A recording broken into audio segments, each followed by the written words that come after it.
우리 62페이지, 네. 62페이지에 보면은 첫째, 둘째, 셋째 부분 위에서 넷째 줄에 셋째는 하는 부분이 있죠. 네, 이렇게 이제 하겠습니다. 그렇지만 그 앞구절에 세 번째 줄에 보면 이 반주 삼매나 혹은 욕계의 9가지 심지에 속하는 심일경성은 이렇게 돼 있죠. 또한 욕계의 방편심에 통하기 때문이다 하는 부분이 있죠. 이 부분을 제가 이제 설명을 해드리겠습니다.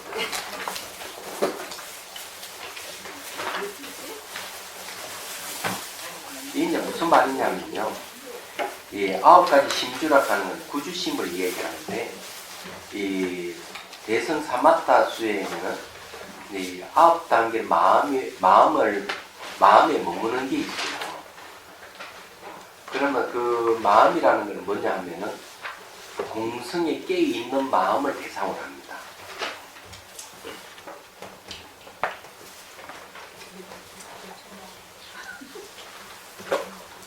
몇 페이지예요? 62페이지에 공성에 깨어있는 마음에다가 이제 집중 대상으로 삼는 거죠. 집중을 대상으로 삼고 여기에 머무는 걸 얘기합니다. 이 머무는 데가 몇 단계냐? 9단계나 있죠. 그냥 구주심이에요. 말하자면. 이 구주심에서 심일경성은 몇 주심에 해당하는가? 8주심에 해당합니다. 8주심이 심일경성이에요. 구주심 중에서. 마지막 구주심이 이제 욕계선정을 얘기를 합니다. 근데 이 욕계의 방편심에 통한다는 이 방편심이 뭐냐 하는 게 있죠. 이건 이제 뭘 얘기하는가 하면은 정념에 머무는 것을 방편이라고 합니다. 이 대상을 내가 집중하는 것도 정념인데, 이 집중하는 게 이제 뭐냐면 정념이거든요. 이제 이 정념을 알아차림이라고 번역하죠.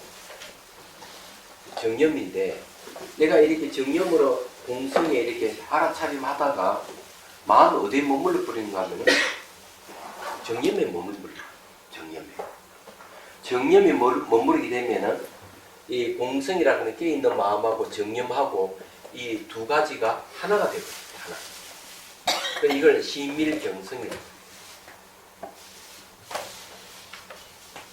그럼 이가 되죠. 하나가 되버려요. 하나가 되는데 일상생활에서 늘 이 정념에 머무는 수행을 해야 됩니다. 그래서 방편이라고 합니다. 그래서 이제 이 구주심의 수행을 주수라고 합니다. 머물 주자에 닦을 숫자. 이게 이제 사마타, 대승 사마타 수의 특징이에요.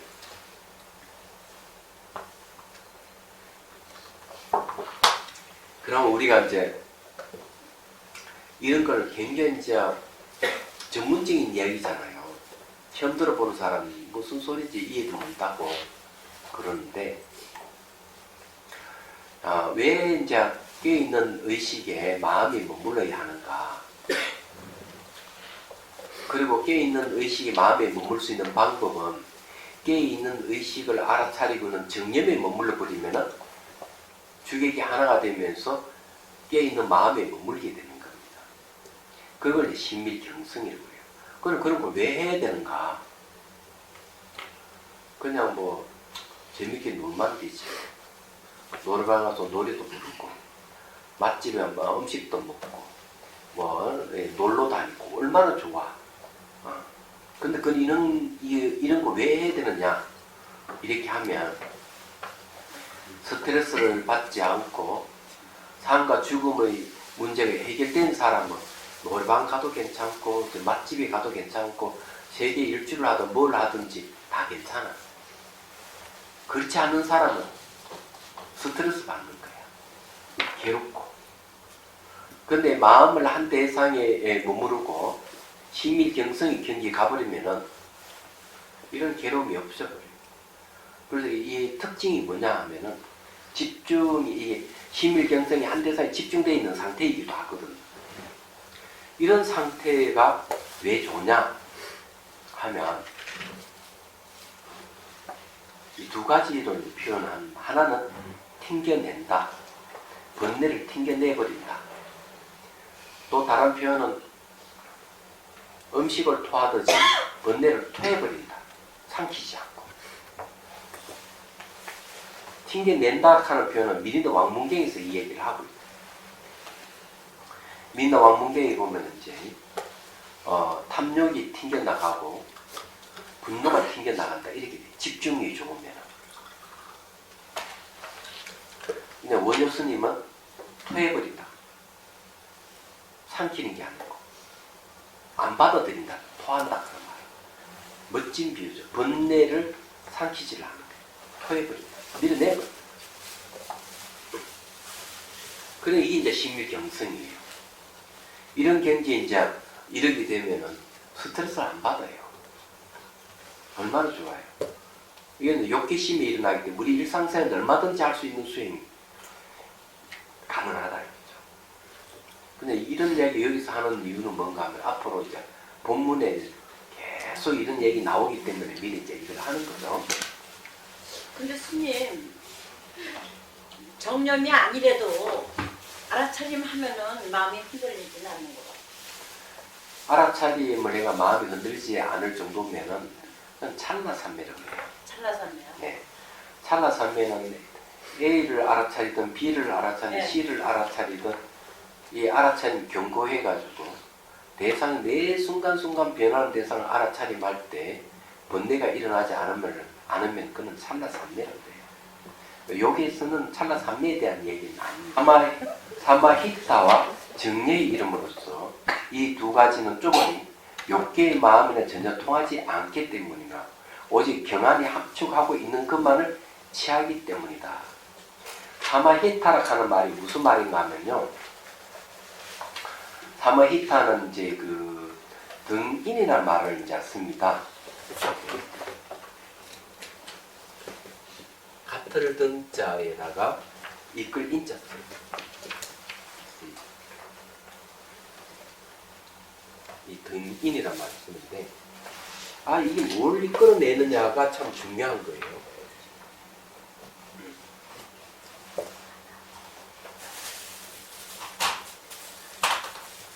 자, 이 정열학하는 말은 여기 이제 또 나옵니다. 이 정열학하는 말은 디안나라는 말인데 거기에 65페이지 정열이란 말. 타연나라고 하는 거예요. 타연나와 동일함. 이것은 번뇌의 그 다나의 음력으로 탄나연나라고 하며 선나라고 한다. 정신을 맑게 하여 생각을 다시 살피는 것이며 생각을 전이라 고요하게 하는 것이니 분별심을 눌려 고요히 한다는 뜻이다. 유신과 무신, 유루와 무르에 통하며 단 색계의 정에 제한될 뿐 무색정에는 통하지 않는다. 이랬어요. 자, 그런 것보다는 이제 이 등인, 사마히타에 대한 얘기를 하죠. 등인하고 이제 정여잖아요. 자, 사람이 탁 앉아가지고 명상을 해. 명상을 하는데 단계가 있는 거예요. 그래서 이제 1주심, 2주심, 3주심, 4주심, 5주심, 6주심, 7주심 딱 하는 거죠. 7주심이 최극적정심이에요. 경계가. 그 다음에 이제 8주심이 뭔가 하면은 심일경성입니다. 이 심일경성은 욕계심의 심일경성을 얘기하는 거예요. 이제 9주심이 이제 이게 이제 등지예요. 등지고 바로 이 등지가 뭐냐면은 욕계의 마지막 선정이에요. 이게. 그런 심일경성이 8주심이 심일경성이 뭔가 하면은 우리가 화두를 참고할 때 타승 1편이라는 말을 쓰죠. 타승 1편. 이런 경지에 이르게 되는 거죠. 근데 일주신부터 쫙 이렇게 간단 말이에요. 가는데 이렇게 이제 선정이 들어있는 모습인데 여기서 이 등지에서 뭐가 생기느냐? 경안이 생겨요.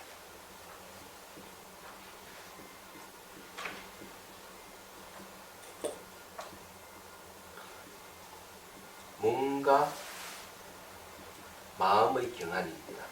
가볍고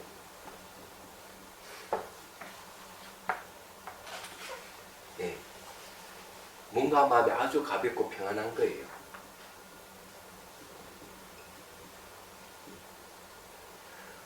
이 등지에서 이 경안이 생겨야만이 돼요. 자, 등지에서 경안이 탁 생기는, 처음에 생기는 게 뭐냐면 마음의 경안이 먼저 생깁니다. 마음이 아주 기쁘고 가벼운 거야. 그 다음에 이제 몸의 경안이 생깁니다. 여기에 이 정수리에서 막 무시 이렇게 막 하다가 마치 하늘을 나는 같이 몸이 확 가벼워져요. 기쁨이 막 생겨요. 그러면서 이제 이 경안에서 뭐가 생기느냐 하면은 이 감능이 생겨요. 감당할 수 있는 능력이 생겨요. 번뇌를 끊는 데 있어서 쉽게 끊을 수 있는 능력이 생기는 겁니다. 그전에는 착한 행을 하려고 그러면 막 번뇌가 일어나 못하게 막고 이러는 거야. 근데 경안이 딱 생기면은 아주 즐겁게 번뇌를 잘라내는 거야. 그래서 내가 선행을 하려고 마음을 내면 바로 선행을 해버리고 내일 참여를 하고 싶으면 바로 참여가 되고 이러는 거예요. 이런 경지에서 뭐가 생기나? 등인이 생겨요. 경안에서 이제 등인이 이제 쫙 생깁니다. 이 사마히타예요. 얘기하자. 이 사마히타에 생기면서 이제 어떤 현상이 생기는가 하면은 이런 걸 생깁니다.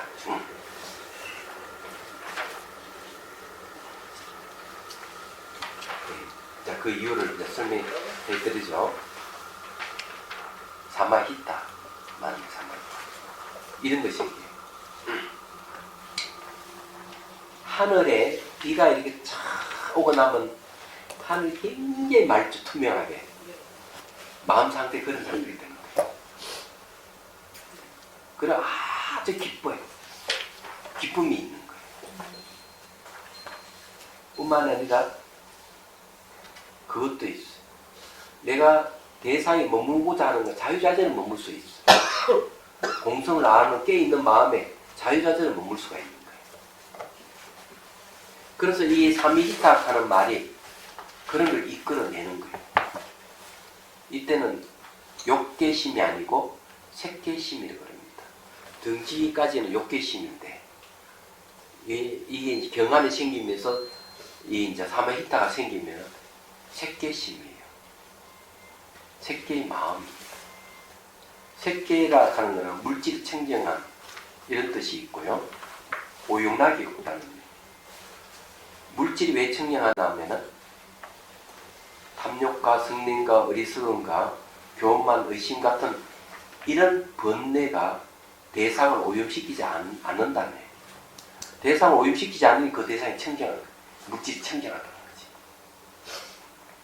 그런 경지에 탁 들어가게 되는 거예요. 그 다음 나타나는 게 정열악하는 게 나타납니다. 이 정열악하는 게 앞에 내 얘기했잖아요. 이 정열악하는 게 나타납니다. 분별심이 없어져 버려요. 고요해져. 근데 이게 아주 중요해요. 지금 얘기한 게. 외도 수행자든 불교 수행자든 바로 이 사마히타가 생겨야 돼요. 정려가 생겨야 돼요.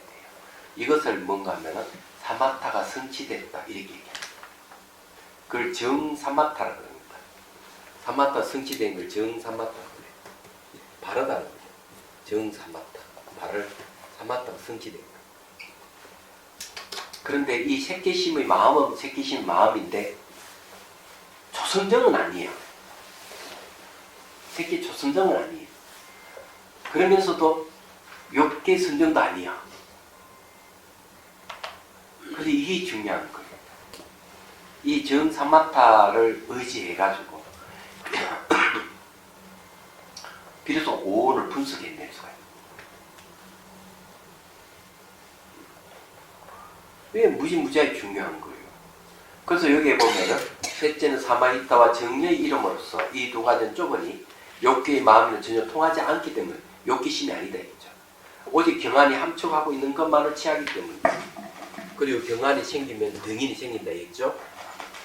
맞죠? 네.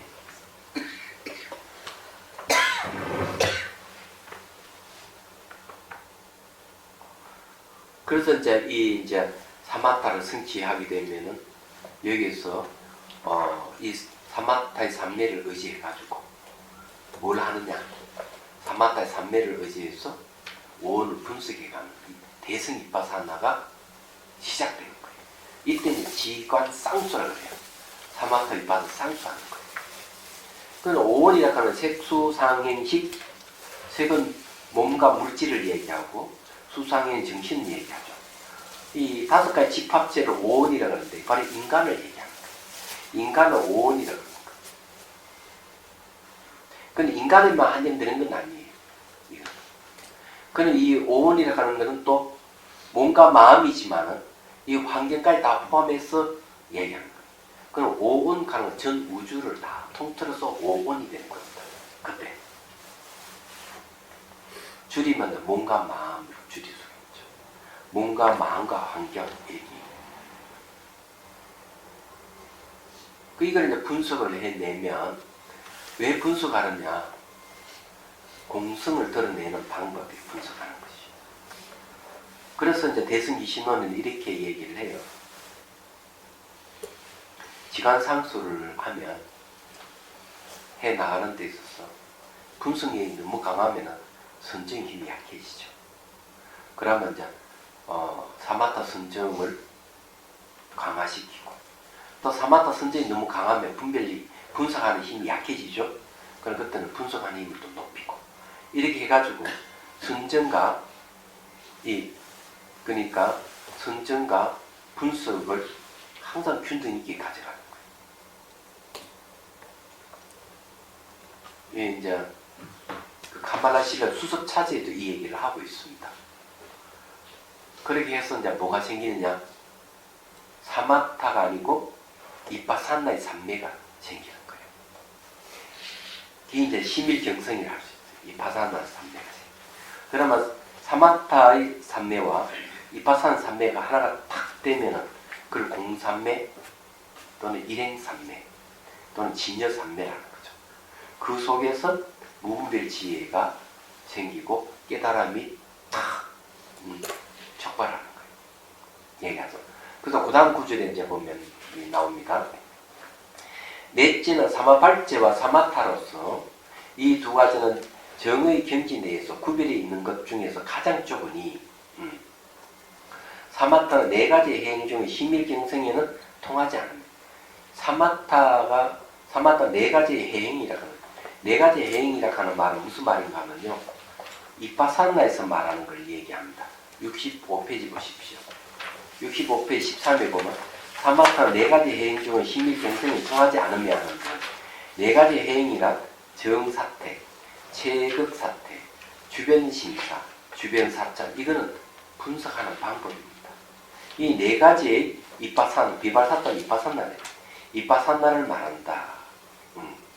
사마타는 이빠산나 품에 속하는 네 가지 해행 중에 심일경성과 다르므로 네 가지 해행 중에 심일경성에 통하지 않는다. 이런 얘기예요. 결국 여기서 말하는 것은 이빠산나 삼매가 아니라는 얘기입니다. 그래서 이 사마타라고 하는 것은 사마타의 이 심일경성이지 이빠산나의 심일경성은 아니다. 그럼 이해가 되시죠? 그러면 이빠산나 삼매는 언제 이빠산나 심일경성 뭐냐면 이 사마타를 의지해가지고 오를 분석할 때 이빠산나의 삼매가 일어납니다.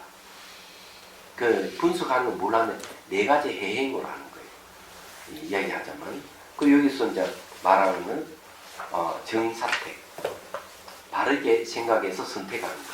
정사태, 체극사태. 가장 이 궁극적으로 내가 생각해서 분석해서 법을 선택하는 것. 이 체극사태. 주변 심사락하는 두루두루하게 널리 아주 사유를 하고 주변 사찰이라는 더 세밀하게 두루두루 살피는 거예요. 이 네 가지가 뭔가 하면 분석하는 방법이에요. 여기서 나타나는 심일경성은 아니다. 이런 이야기고, 삼마발제라고 하는 건요, 삼마발제는 공, 무상, 무원의 세 가지 삼마지 통하지 않기 때문이다. 이랬어요. 공은 이제 66페이지 나옵니다. 공, 무상, 무원의 세 가지 삼마지. 인과 법이 다 공함을 보는 삼매를 공삼매라고, 차별상을 버리는 삼매를 무상삼매라고 하며, 욕과는 생각을 버리는 삼매는 무원삼매를 한다 했는데, 이 세 가지 삼매에는 통하지 않는 거예요. 삼마발제라는 게. 삼마발제는 우리 앞에서 이제 공부를 했습니다. 삼마발제라고 하는 말은 등지입니다. 같을 등자 이룰 지자예요. 그래서 이게 바른 선정이 이제 현전을 하는 걸 의미합니다. 이야기하자면 심심이 평온하고 평등은 안온한 경계 이런 걸 얘기를 한다 이랬습니다. 그럼 이 이제 여기서 말하는 사마타와 사마발제라고 하는 것은 뭘 얘기하느냐?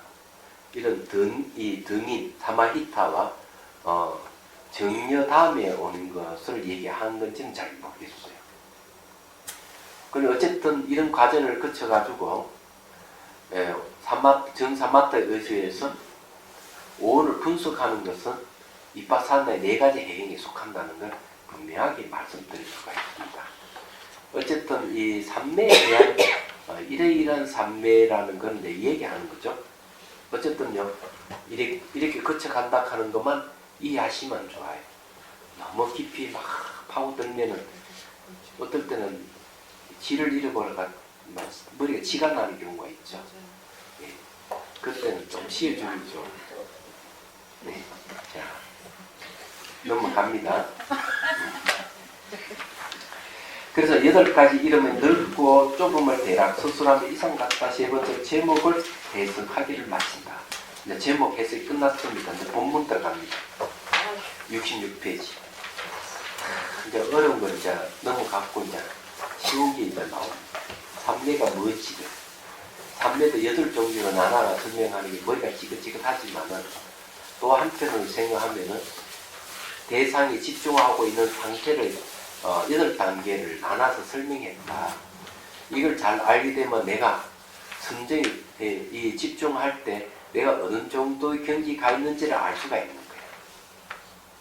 그렇잖아요. 다음에 이제 명상 지혜를 논하다를 정보판을 낼 때 반드시 이걸 인용을 해서 이 사마타의 그 집중 정도, 거기에 따라 나타나는 선정의 그 형태 같은 걸 자세히 논하고 싶어요. 그러면 수행하는 사람들 훨씬 도움이 되거든요. 여기는 그런 경계를 얘기했는데 이 경계를 또 새롭게 재구성을 해서 사람들이 쉽게 이해하도록 해보려고 합니다. 자, 본문을 해석한 이제 제목은 끝났으니까 금강삼매 경론할 때 금강삼매에 대한 해석을 했습니다. 이제는 이제 금강삼매 경론의 본문으로 들어가겠습니다. 이제 머리가 찌긋찌긋한 거를 이제 좀 내려놔도 될 것 같아요. 근데 그게 외워지지를 않아요. 나이가 들었다는 증거입니다. 그러니까 이거 공부할 필요가 없어요. 예, 나이가 들면 좋은 점이 또 한 더 있어요. 기억력은 현저히 떨어지지만 이해력은 훨씬 넓어진다는 거예요. 빨리 이해할 수 있고. 두 가지 다 기억력도 좋고 이해력이 높고 이런 걸 좀 다 가지는 것은 욕심이 아니겠나 이런 생각을 합니다. 자, 본문을 해석한 이 아래는 네 번째로 본문을 나누어 해석할 한 것이니 글의 세 부분이 있다. 첫째는 서문이고 둘째는 제2품 이하 6품의 글이니 이런 정설분이고, 셋째는 총집 품에 들어가서 이때 이렇게해서 대중에게 말씀하시기를 이하의 2장 가량의 그리니 이것은 유통분이다. 여기서는 얘기하는 서분, 정정분, 유통분 이렇게 나눠져 있다는 걸 설명하는 거예요. 그래서 쉽게 얘기하면 서론, 본론, 결론 같이 이렇게 나눠져 있다는 걸 얘기를 합니다. 그러면 이제 훨씬 이해하기 쉽죠. 말하자면은 자, 서분에 대해서 이제 공부를 하죠. 서분 안에 2가지 서론이 있으니 통서와 별서다. 통서라 하는 건 총체적으로 이 서문을 얘기하고, 별서라 하는 것은 이제 개별적인 어떤 서문을 얘기를 합니다. 예. 고려대장경에는 통서에 해당하는 부분의 경의 말이 빠져 있어. 아래 경의 글은 신수대장의 제9책에서 해당하는 부분을 찾아 보충한 것입니다. 자, 이제 들어갔습니다. 이와 같이 나는 들었다. 어느 때 부처님께서 왕사 대성의 길상불상 조에 계시면서 대비구의 무리 1만 명과 함께 하셨는데 모두 아라인 도를 얻었으니 그 이름은 사리불가 대목근능가 수부리 등 이와 같은 무리들의 아라한이었다. 근데 아라한들이 참 많네, 이죠? 예. 왕사 대성의 기상굴산이 있기 때문에 여기는 어디입니까? 왕사성 아니에요? 왕사성 같네요. 네. 예. 그래 왕사성의 마가더국입니다. 또 보살 마하살 2,000명과 함께 하셨는데 그 이름은 해탈보살과 희망보살과 무주보살 등의 이와 같은 보살이었다. 또 장자 8만 명과 함께 하셨는데 그 이름은 범행장자와 대범행장자와 수제장자 등 이와 같은 장자.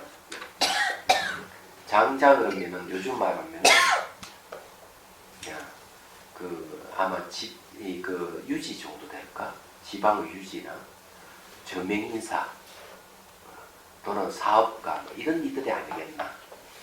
이 장자들 특징은 대개 재산이 많고 등망이 높다는 데 있어요. 명성이 있고. 그래서 보통 장자 이름 그런 겁니다. 이런 애들은 재산이 많기 때문에 보시도 잘하고 명성도 아주 있고 그런 분들. 또 사업가이기도 하고. 그렇습니다. 자, 또 그런 이들만 있는 게 천룡과 야차와 흔달바와 아수라와 가루라와 긴나라와 마라와 인비인 사람이 아닌 그런 거죠. 인비인이 60만억이었다. 그러면 이 천룡부터 해가지고 인비인은 대체적으로 보면은 인간이 아니기 때문에 몸이 없다고 봐야죠. 그 60만억이라고 하는 건 공중에 뭐 날아다니기도 하고 어디 앉는 것도 없어요. 꼭 이렇게 땅 위에 앉아 있는 것만 아니라는 얘기예요. 그래서 엄청난 숫자를 표현을 할 수 있습니다. 예를 들어서 얘기하면은 그 마가더국 왕사성에 마가더국에 보면은 영치산이라는 산이 있어요. 그에 올라가면 반야경과 법화경을 쓰라는 장소가 있습니다. 그런데 참 무서운 게 그 많이 앉아봐도 50명은 뭐 안 써요. 그런데 뭐 대중이 몇만 명이 대중이 법문을 들으니 어쩌니 경제 이렇게 얘기하는데 아니 그 50명도 모았는 그 장소에 무슨 몇만 명씩 그게 있느냐 이지. 안 그래요? 근데 달라이 라마 스님 말씀은 그 보살이나 아란이 경지에 이르게 되면 공중에도 다 앉을 수가 있다. 호공중에 앉을 수 있다. 말이 되잖아요. 그러면은 공중 앉으면 몇만 명만 되겠어요. 수십만 명도 앉을 수 있죠. 그런 경지. 네. 그래서 장소가 작다 해서 이 거짓이다 이렇게 얘기하면 좀 곤란한 거예요. 특히 이게 뭐 청룡, 야사 같은 이런 이들은 사람이 아니기 때문에 60만 명이 아니라 60억만 명도 60만 억이네요. 맞네. 다 이 공기 확 덮어 섰다에 보면 틀리면 부처님 법문 듣기 위해서. 어느 스텝? 유머거사도 그랬는데 방을 막 늘렸잖아요. 자, 넘어갑니다. 68페이지 논. 자, 원효 스님께서 이제 주석을 하신 거예요. 통서 중에 곧 6사항이 있으니 앞의 셋은 아나니 부처님에게서 친히 받아서 전하는 것임을 밝히고 그에 나는 이와 같이 들었다가 나는 뭡니까? 아나니 부처님 말씀을 전했다 이런 얘기예요. 부처님이 들었던 말씀 전했다 하는 것은 뭘 얘기하는가 하면 내 주관이 들어가 있지 않고 있는 그대로 여러분들에게 전할 뿐입니다. 더 신빙성이 있는 거죠. 예. 거기에다가 자기 의미 부여하고 뭘 더 닫아 붙이고 이러면은 전했다는 말을 할 수가 없는 거예요. 얘기하죠. 뒤에 셋은 부처님 말씀을 증명하는 것이다. 앞에 셋이라 한 것은 첫째는 이와 같이, 둘째는 나는 들었다고, 셋째는 어느 때이다. 예. 왕사불산에서 이런 말이죠. 뒤에 셋은 무엇이냐? 첫째는 교주이고 누구 부처님을 얘기. 둘째는 머무는 곳이고 왕상불산이 머무르다는 거죠. 셋째는 무리들은 무시한 대아라한과 보살과 장자와 천룡팔부들이죠. 무리들 안에 네 가지 종류의 무리를 차례로 말하였으니 첫째는 승문이 무리고 둘째는 보살이 무리고 셋째는 장자의 무리고 넷째는 작다한 무리 천룡팔부다 이 말이죠. 이 중에 자세한 것을 일반적으로 말하는 것과 같다. 이게 이제 뭐 통수적으로 이런 스타일이. 이게 분석을 잘 하면은 일목요연하다 이렇게 합니다. 이 원효 스님이 얼마나 분석력이 있는지 놀라울 일이에요. 나 경전 또 들어갑니다. 이때 존자께서 대중에게 둘러싸여 여러 대중을 위하여 대성의 경을 말씀하시니 존자 누구 부처님을 말씀하십니다. 그 이름이 일미, 진실, 무상, 무생, 결정, 실제, 본강이행이다. 자, 진실이라 하는 말은요.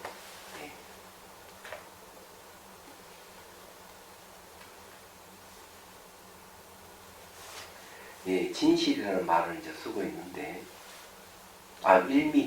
일미라 하는 말은 이제 잘 알다시피 캠퍼스가 비어 있기 때문에 온갖 그림을 그릴 수가 있듯이 비어 있기 때문에 온갖 차별 경계를 다 나타낸다.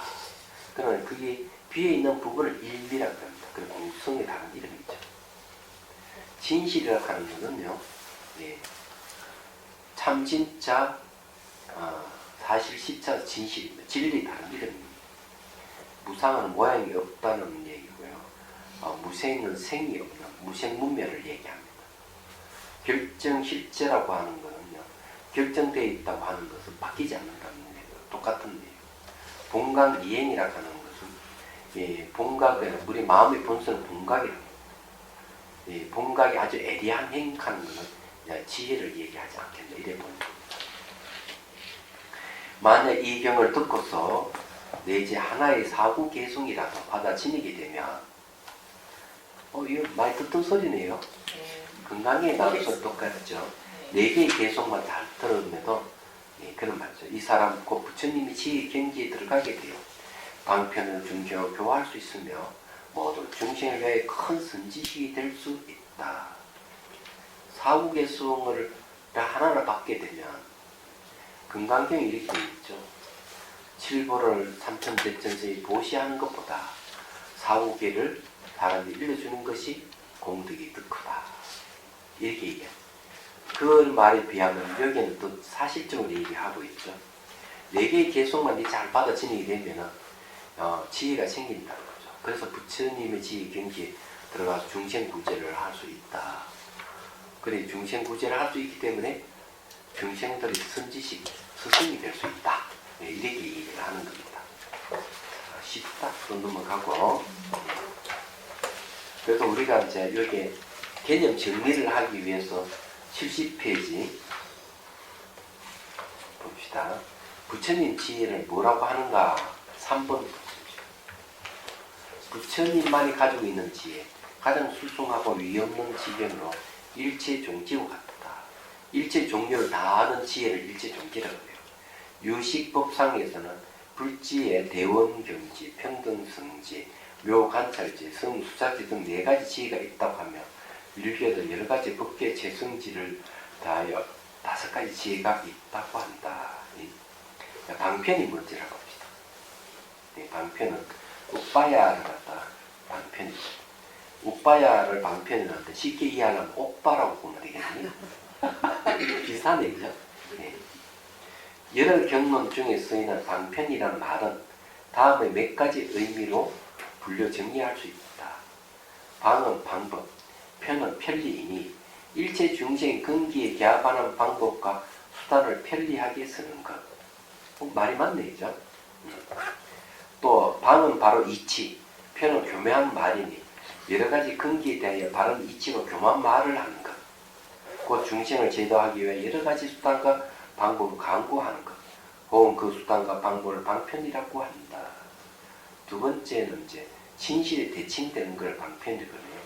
근기가 아직 성숙하지 못하여 깊고 묘한 교법을 받을 수 없는 이를 위하여 그를 깊고 묘한 진실의 도에 끼어들이는 수단과 방법으로서 방편도, 근도를 신설한 낮고 이해하기 쉬운 법문, 근가의 방편, 성교 방편이라고 합니다.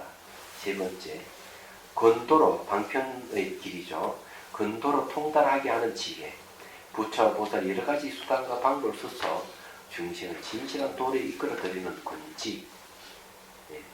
네 번째는 진리를 증득하기 위하여 그 전에 닦는 가행. 이렇게 했네요. 방편 한마디로 말하면 깨치게 하는 수단이네요. 중생을 성숙게 하는 수단이죠. 자, 그렇게 이제 보면 되겠습니다. 자, 바로 논으로 들어가겠습니다. 예. 논으로 들어가기 전에 이 방편이라 하는 게 매우 중요하다 하는 걸 한 번 더 강조를 하겠습니다.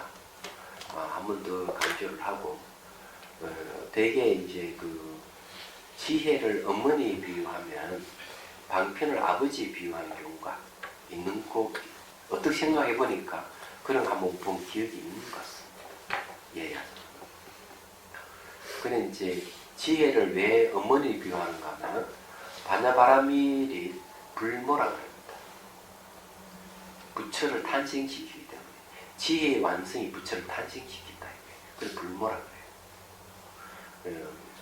근데 방편을 아버지에 비유되는 것인지 그거는 중심이 이끌이는 방편을 얘기해서 그런지는 잘 모르겠습니다. 자, 논 보죠. 이 아래는 두 번째 별서이니 곧 네 부분이 있다. 이 개별적인 선문이다. 첫째는 위의를 나타낸 부분이고 둘째는 경을 말씀하신 부분이며 셋째는 선정이 들어가시는 부분이고 넷째는 중송, 그 개성을 얻는 걸 중송이라고 그래요. 중송으로 나타낸 부분이다.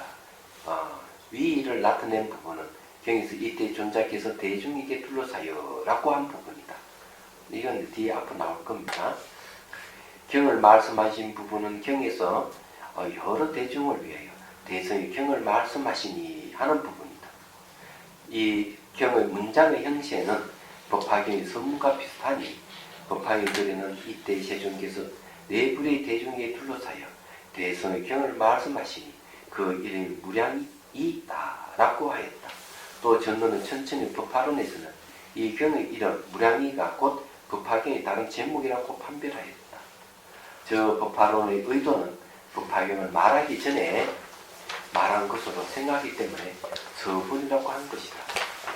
그래서 여기 이제 법화론은 법화경의 서분이 된다 이런 뜻이죠.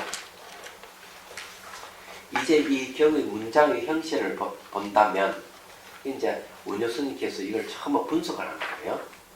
모두 경가의 서문이며 이로써 증거한다면 마땅히 다른 경을 앞에서 널리 말씀하시고 나서는 정에 들어갔다가 그러니까 말을 다 대중에게 법을 설하고 나서 정에 선정이 들어간다 이게 선정에서 일어나 바야흐로 금강삼昧 경을 말씀하셨다.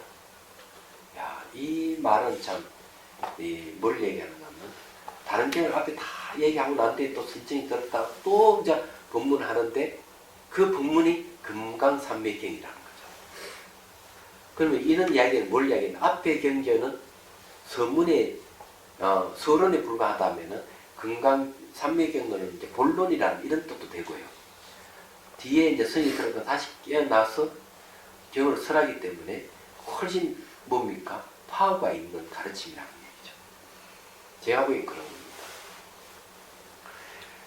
자, 그래서 경의 종지를 말씀하신 후에 경의 이름을 말하였으니 일미, 진실 등의 이름을 앞서 말한 바의 광경의 제목임을 알아야 합니다. 광경이라는 하는 넓을 광자 쓰죠. 그래서 이 금강산매경을 써하기 전에 일미, 진실, 무상, 무생, 결정시, 뭔가 이행 등을 주제로 해서 널리 쓰란 경을 앞에서 한번 얘기하는 모양이에요. 자, 그래서 그래서 그 광경이라는 말 쓰는 거죠. 이와 같이 두 경, 광경과 금강산매경이 큰 뜻은 대의는 같으나 글의 모양은 다르니 앞에서 말한 것은 본문을 널리 설명하여 당시의 이익을 주기 위한 것이고 뒤에서 말하는 것은 본문을 간략히 거두어 말세의 이익을 주기 위한 것이다. 그러면 앞에서 널리 설명하고 그래서 간략하게 말한 경의 연유를 삼았다. 이 경을 말한 부분이 글 모양에 두 가지가 있으니 먼저 경의 이름을 말했고 뒤에 경의 덕을 찬탄했다. 만약 이 경을 듣고 이하는 두 번째 부분 경의 덕을 찬탄합니다. 여기서 말하는 뭘 얘기하는 거 앞에는 널리 쓰였기 때문에 금강산매경은 아주 간략하게 쓰란다는 거예요. 간략하게 쓰라는 경우는 되게 총지라고 얘기합니다. 그리고 이 경우는 되게 근기가 수승한 이들을 위해서 경을 쓰랍니다. 왜냐하면 수승하지 못한 사람은 길게 얘기해도 자세하게 얘기해야 되는데 수승한 사람들에게 법을 쓰할 때는 아주 간단 명료하게 쓰랍니다. 그걸 다 알아들으니까. 금강산매경은 짤막한 경전이라는 얘기죠. 그래서 이제 이 원효스님 말씀대로 하자면 여러분 너무나 수승하신 분입니다. 그렇게 되잖아요. 격이 안 맞아요. 아니 나는 격이 안 맞아. 자 이제 그 다음에 경의 이름을 말했다 하면 우리 앞에서 이 경의 이름을 공부했고 경의 덕을 찬탄합니다 했는데 경의 이 덕을 찬탄 덕이라 하는 말은 뭘 얘기하느냐? 경의 덕은 큰 덕자를 쓰죠. 이것도 여러분들 이해하시겠지만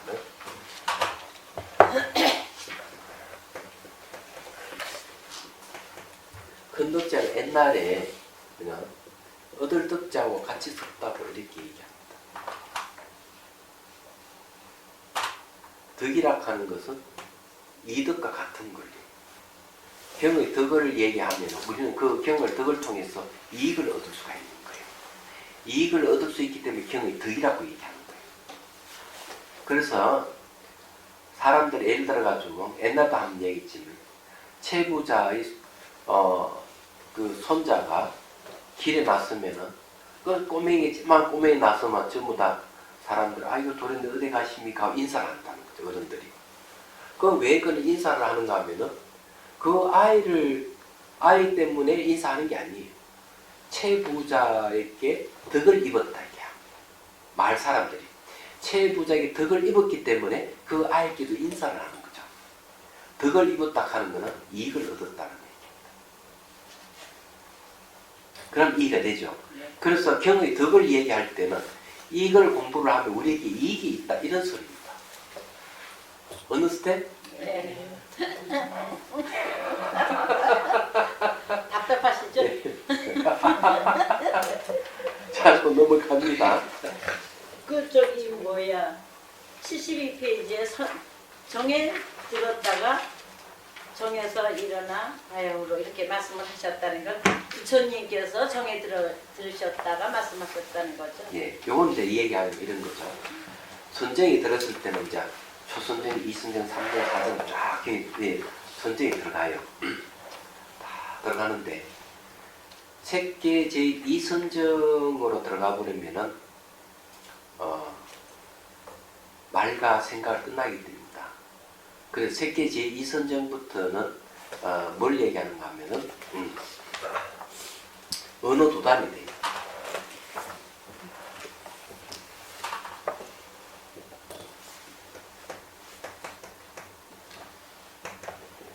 색계 제2선정의 언어 도담이 됩니다.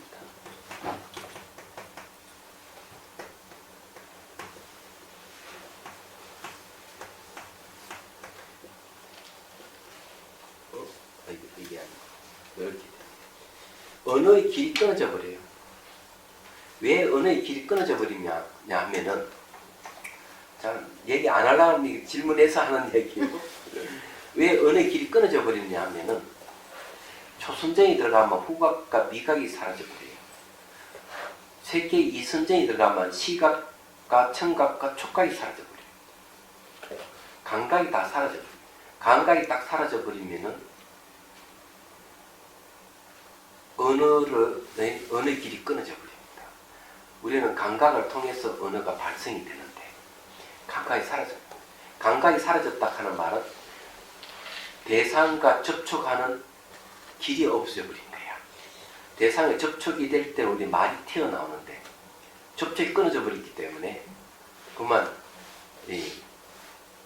언어 도산이 일어나는 거죠. 그렇지만 미시한 마음은 남아있단 말이에요.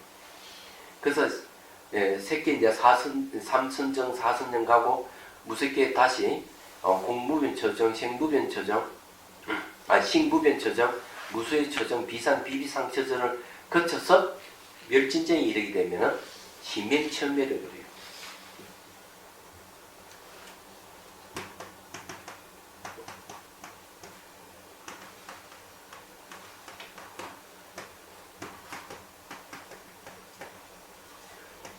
마음의 움직이는 곳이 소멸해버려요. 그래서 보통은 이제 이 빨리 전통에서는 의식만 남아있는 상태고 그에 관계되는 의식과 관계되는 모든 심리가 다 사라진다 이렇게 하고 대성에서는 다르게 얘기하죠. 대성에서는 의식과 말라식도 다 사라져버리고 아리아식만 남아있다. 물론 심리도 없어요. 그런 상태에서 선정이 들어가면 7일 정도 하잖아. 호흡도 없고 아무것도 없고 죽은 사람같이 7일 동안 가는데 죽은 건 아니고 왜 안 죽었느냐? 아리아식이 남아있기 때문에 대성에서는 그렇게 얘기합니다. 그게 멸진정이. 그때 신명천멸이 되는 거예요. 성가에서는 언어도단 신명천멸이 돼야 선에 들어간다 하는 이런 경지를 얘기를 합니다. 그러면은 언어는 어디서부터 시작되느냐? 그래서 다시 이제 내려오는 거죠. 정에 들어 멸진정이 들었다가 그 다음에 4선, 3선, 2선, 초선으로 내려오는 거예요. 그 다음에 이제 정에서 나와서 이제 말을 하게 되는 거죠. 얘기하잖아. 근데 그런 과정을 거치게 된다 하는 얘기. 근데 부처님은 말씀 뭐 충분히 다 하실 만한데 왜 또 선정에 드셨다가 말씀을 하시는 거예요? 그러니까 이제 무게감 있는 법문을 하시겠다 이 말이에요. 그래서 왜냐하면은 금강산매 경이 과에 속하기 때문에 과지에 속한다는 거예요. 과지에 속하기 때문에 이제 깨달음의 제 궁극적인 결과를 설하겠다 이런 얘기예요. 네. 선정이 들었다 나와서 얘기하는 거. 마치 법화경을 설할 때 선정이 들었다가 나와서 법문을 설하려고 하는 게 바로 법화경이 있듯이 똑같다는 얘기. 원효스님 말씀은 그 얘기입니다. 네. 그래서 법화경에도 앞에 이제 법화경 설하기 전에 앞에 설하는 것이 무량의경이 있습니다. 무량의경은 법화의 서문에 해당한다. 이렇게 얘기해요. 법화경에는 그 결과를 얘기하는 거지. 그래서 이제 법화경에는 그 결과가 어떤 것이냐면 수행 방법에 이런 것보다는 수기를 주는 것이 대부분 나오잖아요. 그게 수기경이라고 하죠. 네. 감사합니다. 네. 근데 이 금강산매경도 그와 같다는 걸 이제 법화경을 빗대서 원효스님께서 이 말씀을 하고 있는 거죠. 얘기하죠. 자, 이제 경 얘기합니다. 74페이지. 부처님께서 이 경을 말씀하신 뒤에 결과부자를 하시고 곧 금강산매에 들어 몸과 마음이 움직이지 않으셨다. 자, 정에 들었던 게 금강산매에 들었다는 거죠. 금강산매 다 앞에 이제 어떤 법문을 했는지는 모르겠지만은 하고 난 때도 산매 다 금강산매. 금강산매에 들어가 나와서 법문을 했기 때문에 금강산매경이라 했네요. 이게 이해가 되네, 그죠? 네. 자, 그렇잖아요. 네네. 자, 75페이지. 앞에 그 서문이 얼마나 이 제목을 써는 얼마나 어려운데 이런 막 시간 나는 이제 너무 쉬워서 그냥 막 넘어가는 거죠. 근데 앞에 거를 이해 못한 아니 자, 논. 자, 이것은 세 번째 선정이 들어가는 부분이다. 형을 말씀하시기에 앞서 먼저 반대의 정의 드신 까닭은 오직 적정한 사람만이 법을 잘 깨달을 수 있고 잘 설명할 수 있음을 나타내기 위한 것이며 또한 성년의 침묵과 성년의 설법의 때에 따라 작용한 서로 떨어지지 않음을 나타내기 위한 것이다. 자, 여기서 중요한 말이 하나 우리 건질 수가 있네. 우리가 저게 여러분들이 이 법회하기 전에 꼭 뭘 하죠?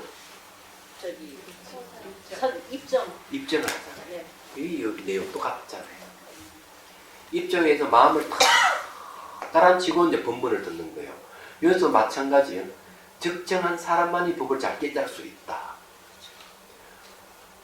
그래서 이제 우리가 입정하는 건 그런 의미예요. 너무 중요하죠. 사실은 여러분들 이 죽비를 치고 입정할 때 그 1분도 채 안 걸리지만 저는 아주 좋아해요. 다음부터 1분 이상 하시죠. 1분쯤 하니까 마음이 좀 그러니까요. 네, 진정이 되더라고요. 예. 그래가지고 죽비 치는 사람 마음이니까 1분 하다 더 좋으면 2분도 괜찮아. 맞아.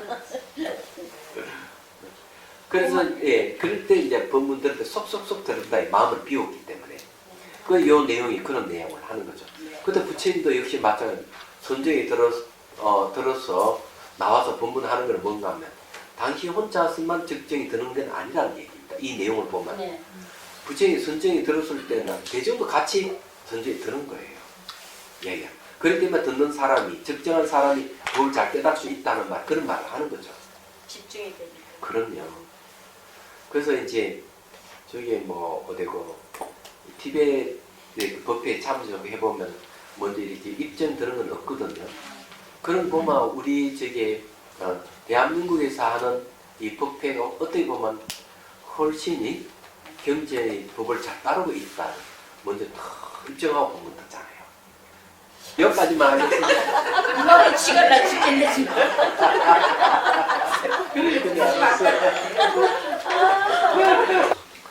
해양계 안 했죠? 네. 해양계 중생들을 구하려는 마음으로 해바람의 정수를 이룰 때까지 부처님과 법과 선포에 항상 기이합니다. 지혜와 자비를 갖추고 이정을 위해 노력함으로써 부처님 앞에 물겠습니다. 원만한 보심을 일깨우겠습니다. 도계가 있는 한 중생이 있는 한 저도 함께 따라 머물며 중생의 고통을 전사로 남겠습니다. 감사합니다. 고맙습니다.